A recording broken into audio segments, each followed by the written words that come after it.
Earlier this year, I spent weeks researching the science-based tools for effective fat loss and nutrition, and I spent 8 months putting these tools into practice. I've had a lot of ups and downs, some mistakes and failures, but I've gotten to a point where I feel like my diet is nutritious, balanced, and I'm seeing fat loss results that I'm really proud of. Today, I'll be sharing a step-by-step formula and toolkit that's a mix of my own personal experience and science-based tools so that you have everything you need to make healthy eating easy, or easier. The first thing to think about is why you want to make this change. There's evidence that anchoring ourselves to a why that's really meaningful to us is huge for maintaining motivation, discipline, and consistency, and I found this to be true in my own experience too. For me, it was so transformative to really think about why I was doing these things and lock into that. If you tell yourself that you're making these changes to feel better, but the truth is you really want to lose fat, you don't have to lie to yourself. We're all friends here. Whatever your goal is, I really encourage you to come from a place of love rather than hate. This is easier said than done and something I've been working on for a lot of this year, but trust me when I say it's not just because I want you to feel good, I also want you to get good results. And for me, the most transformative thing for actually being able to stick to my healthy diet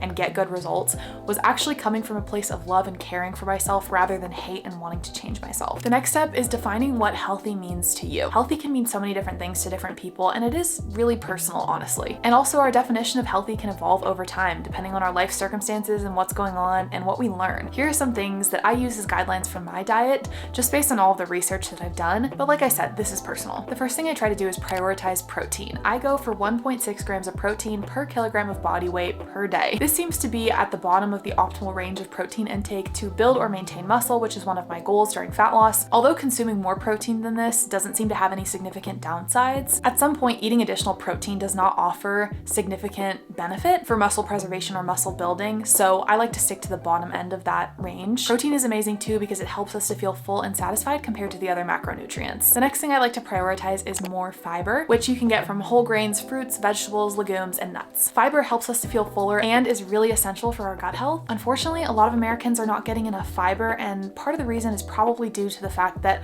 our diet is made up of a lot of ultra-processed foods, which tend not to have as much fiber. Speaking of ultra-processed foods, the third thing I try to prioritize is more unprocessed or minimally processed food instead of ultra-processed food. So we have a sort of spectrum here. On the one side, we have minimally processed, unprocessed, or what some people would call whole foods, fruits, veggies, whole grains, etc. On the other side of the spectrum, we have ultra-processed foods. Things like cakes, cookies, pizzas, protein bars, breads, candy, sodas, etc. I specifically listed protein bars in there because a lot of the things that we would traditionally consider to be healthy are still ultra-processed foods. Ultra-processed foods are often low in fiber, more calorically dense than whole foods, and often are not as satiating as whole foods, so we have to eat more of them to feel full and satisfied. For example, I think that whey protein powder could technically be categorized as an ultra-processed food, and that's something that's really essential to my diet as a vegetarian and a picky eater who struggles to hit my protein goals. Having that available as a complete protein is essential, and without it, I think I would be a lot less healthy because I wouldn't be hitting my protein goals. So that's just one example of how an ultra-processed food could be essential or really healthy and beneficial for you depending on what it is. Just because it's ultra-processed doesn't mean that it's bad necessarily, but I like to be a little bit more critical of ultra-processed foods because they do tend to be less healthy generally. But like I said, it really depends on the food and your own preferences and needs. And I definitely still have ultra-processed foods like chips, candy, pizza. I love pizza. But I try to prioritize minimally processed foods over ultra-processed foods so that I can meet my nutritional needs, stay healthy, and continue losing fat and maintaining muscle. Step 3 is deciding on your goal. Goals should be specific, measurable, and actionable if we want to have a good chance of actually achieving them according to the research. For example, a goal could be having a smoothie for breakfast every morning or getting 3 servings of vegetables per day. I found it really helpful, especially with diet, to think about adding things to your diet or prioritizing things in your diet rather than restricting or taking things away.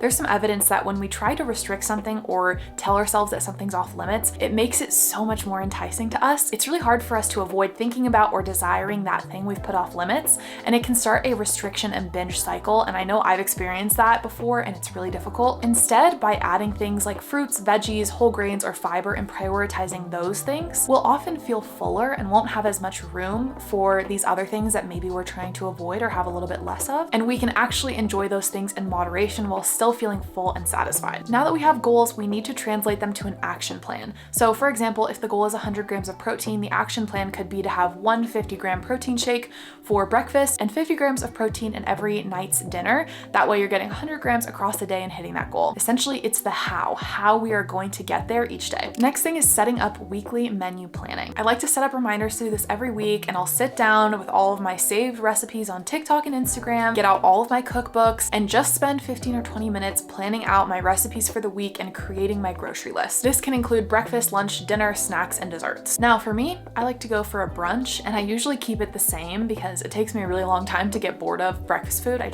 love breakfast food. So I'm mostly just planning dinner and snacks. I like to keep a note on my phone with all of my favorite meals and recipes so that if there's a meal planning day where I'm just not in the mood and nothing's sounding good, I can at least go there and get some inspiration. Failing to plan is planning to fail. We've all heard it before. Going to the grocery store without a list and a plan for the meals and snacks and everything that I'm gonna eat is the quickest way for me to not reach my goals for the week.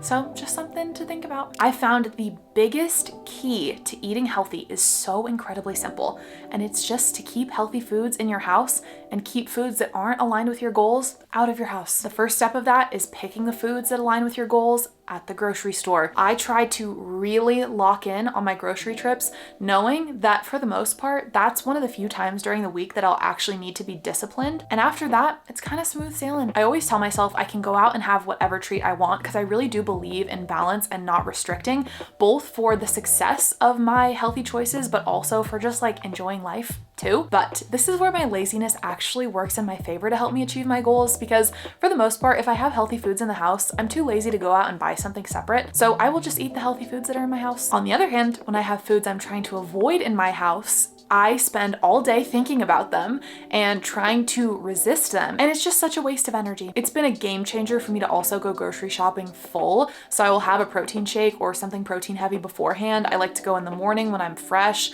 get it done, and make sure that I'm prepared going in there. I know this is tougher if you live with family or roommates, but maybe you can create a situation where you have your own shelf, your own section. Maybe you can keep your food and snacks like the non-perishables in your own room, or try to stop sharing foods with them. Like maybe set up some rules around sharing foods. I know it can be tricky, it's not impossible, I've done it before, but I know it's hard. When there's Doritos in the cabinet, your mom's buying Doritos and you're like, I'm trying to not eat Doritos. My next tip is to make things easier for future you by prepping something.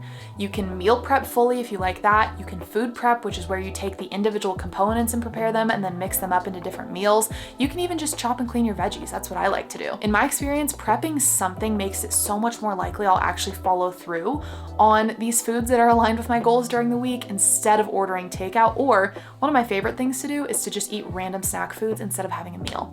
That's how lazy I get during the weeknights. When I'm at the grocery store, I swear I think future me is a superhero, and I will get the most elaborate, complicated meals that take hours to cook and clean up, and then the day comes and I want nothing to do with that. So from my personal experience, I recommend trying to be realistic with the meals that you're picking. This is an opportunity for us to be honest with ourselves. Do you actually like cooking? Like, I know it's sexy to like cooking, but do you actually like it? Because I personally don't. It's like a means to an end for me. So if you feel the same, make things easier on yourself by preparing all of your veggies, your side dishes, maybe your protein all at once, and then reheating it throughout the week. And there are ways to reheat to make things not taste bad, which I will talk about in my next tip. But the air fryer for me has been just makes things so crispy. Nothing's worse than a soggy meal prep, right? This may be personal to me, but I think pre-cooked vegetables are actually the enemy. Anybody want some wet, soggy broccoli that's been sitting in the fridge for 3 days? No? Really? Huh, so weird. Anytime I meal prep vegetables, by day 2, I want nothing to do with them. So what I do now is I chop and clean them all at once. I have them ready to go and I cook them every night fresh. And I know that's annoying and creates a little bit more dishes, a little bit more effort the night of, but for me, it has been so worth it. Pop those babies in the air fryer, tray in the oven, boom, it's done. They're crispy, fresh, delicious. My next tip is going for volume. One of the cues for us to feel full and satisfied is actually how distended our stomach is. For the most part, the more processed a food is, the more calorically dense it is, and the more of it we need to eat to feel full and to get our stomach distended that way. One tool I use is that I will have high volume, low calorie foods like vegetables or a salad usually, and a little bit of protein before I go into these ultra processed foods so I can really enjoy them as a treat and enjoy them for what they are rather than trying to get full off of them, which would first of all require me to eat a lot, and second of all wouldn't be great for my health goals as well as my fat loss goals. Here is my pizza process. Step 1, protein shake. If I don't have the protein shake, I'm just not gonna get the protein in. I'm a picky eater, I'm a vegetarian. It's what I have to do. If you don't have to do it, then don't. If I don't do it first, I won't do it at all. So I gotta do it first. Step 2, salad. I usually like to go for a leafy green for nutritional reasons. We love the micronutrients, but sometimes as a treat, a little bit of butter lettuce doesn't kill anybody. Step 3, pizza. I can tell you from experience, if step 1 is pizza, there's not gonna be any leafy greens and there's not gonna be any protein in that meal.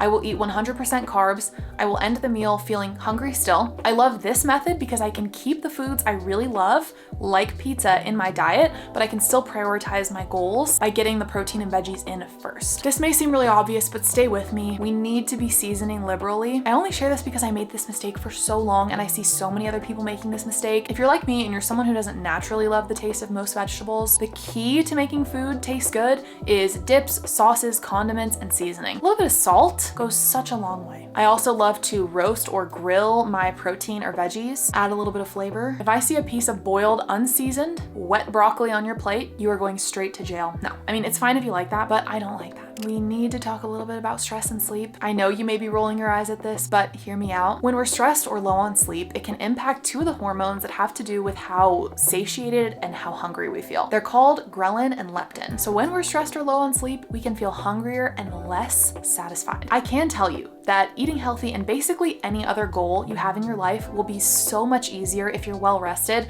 I experienced this firsthand this year, and although I'm definitely not perfect, prioritizing my sleep most of the time has made a huge difference in my ability to stick to my goals, whether they're healthy eating or anything else. Prioritizing your sleep is one of the best bang for your buck changes that you can make in your life, and I have a whole video on science-based tools for perfecting your sleep that I'll link down below if you're interested. Last, let's talk about the popcorn bowl, and not in the way that you think. I really want to encourage you not to give up. At the start, eating healthier felt really hard to me, but it's gotten easier and easier over time. Now that I've learned all of these tricks, it started to come more naturally to me. One of my friends has an analogy for healthy changes that I really love. She says it's like a popcorn bowl. It starts empty, and every time you make a healthy choice, it's like you put a piece of popcorn into the bowl. From one day to the next, you can see basically no change because pieces of popcorn are small. If you compare the bowl at the start to the bowl after a few months or years, you can see those changes really start to add up. And even when you're not able to add a piece one day, it's fine because you can add another the next day, and the rest of the pieces, all the work you've already put in is still there. I know with diet, it's so easy to feel discouraged because of one bad meal or even a week or month of bad meals, but just get back on the horse. You can add another piece of popcorn to the bowl the next day. Keep it moving. Life happens. Last but not least, you've got this. If you found this video helpful, the best way to support my channel is give this video a like and hit subscribe if you'd like to see more from me. And I will see you next time.